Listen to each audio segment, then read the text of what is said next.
Alright, mga master, nandito na nga pala kami sa Singapore Dry Dock na mga master.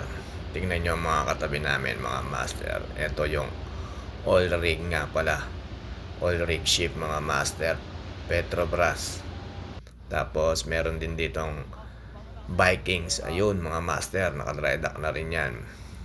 Tapos itong RCCL Aviation mga master.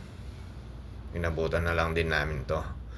Napakalaki nito, may boom yan sa taas.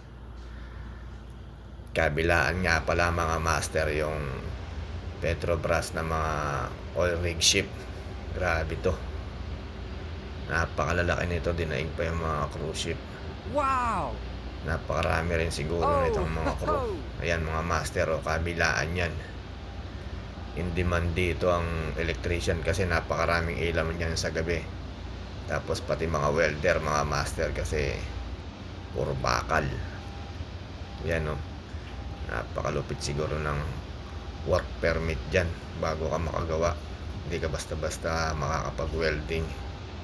For safety na rin, kailangan full battle ka PPE mga master. Alright, mga master. Petrobras.